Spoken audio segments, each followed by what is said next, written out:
Well, I'm Catherine Reinke. I'm a psychic tarot card reader, and this is a lesson where I'd like to show you how the cards are structured.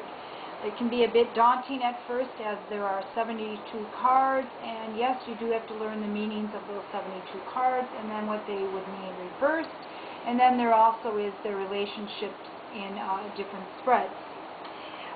What we have to start off with, I thought this would be useful for you, is 4 suits. Similar to our playing cards, we have swords. That's a sword. We have cups. We have wands. And we have pentagrams.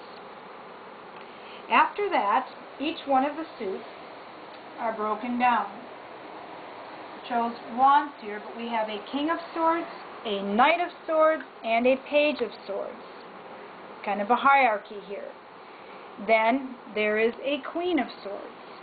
Now, when I look at this, I find it interesting that just the men are represented in 3 groups, but the woman is only in 1. Then from there, you have 10 cards. So all of them have an ace. So you got the ace of swords, the 2, the 3, the 4, the 5, 6, 7, 8, 9, and 10. And that is how each suit is going to be. So it's a bit like the king. What is it? King, queen, jack, and what? 10. And 10? Is that it? I don't think that's quite right either. No, it's not what it is. But there is a relationship to the regular playing cards. So that is how that is. Each suit is going to have 10 cards with the king, queen, and page, and then the queen. Then we have what is called the higher arcana. That's A-C-A-N-A, I believe it is. And these don't have any numbers. And we're going to go through these in another lesson, but I'd like to go show you what some of these are. We have the Hanged Man, the Devil, and in my blog spot there's an interesting read about the Devil, if it has a negative meaning or not. The Sun, the Fool,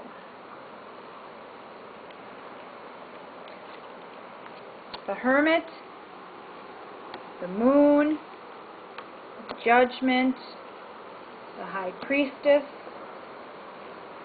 Justice, Wheel of Fortune, Empress, Temperance, Lovers, the Magician, the Chariot, Strength, and come back up here, the Hierophant, Towers, the Emperor, Death, and for 21 we have the World. Alright? So that might make it a little less daunting for yourself. Now when we look at these, it's been helpful for me to separate the Sun and the Moon. And at the most basic level, this is happiness, and the Moon can be a depression, sort of the yin and yang. The 2 most scary cards for everyone, or actually there's more like 3, but a lot don't see this initially. Death, the Devil, and the Tower. And just by looking at the imagery, you can see that they're not happy like the Sun. And you do want to use the imagery that's how they were developed. The imagery was made there to help you decipher what's going on with the cards. So these are the 3 cards that deal with things that aren't of such a pleasing nature. Then we have the Chariot, and that's kind of on its own. This is a lot about travel. It's basically a travel card. Justice, judicial matters, things that are right or wrong and fair. The Hermit, the High Priestess, and the Magician, some relations there. They're They're people that are in a certain state of mind or place. The hermit obviously is someone who goes into his cave for enlightenment. The high priestess, a woman who is obtaining spiritual aspirations. The magician can be, depending on your question, somebody who really is looking at the arts, or the male equivalent to the high priestess. However, the Hierophant, where do we have that one, is more so the kind of the brother-sister. You can even see so with the imagery. These are, so I separate the cards that way from my understanding.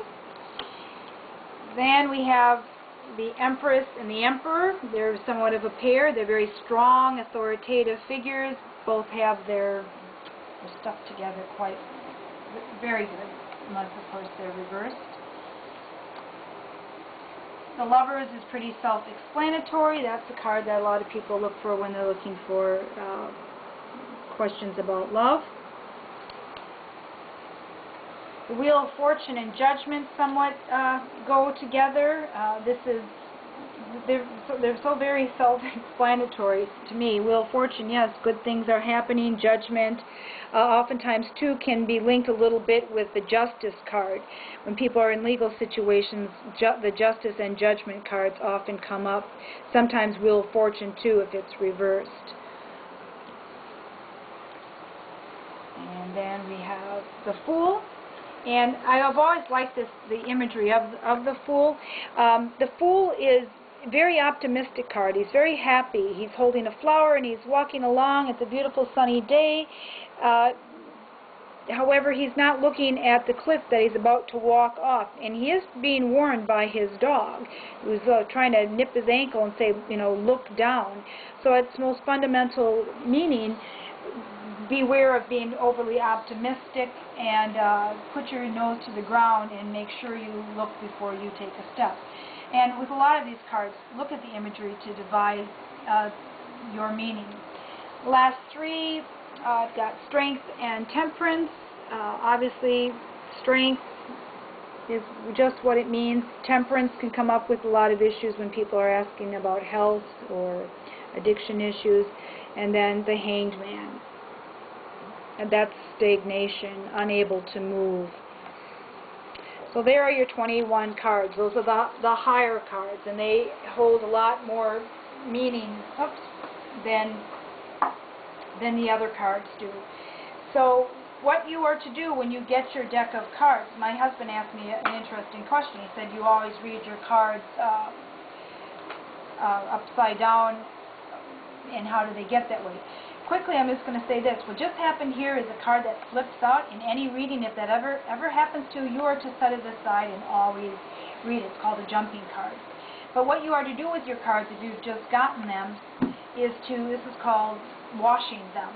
And you want to be doing a lot of closing your eyes and washing your cards and moving them.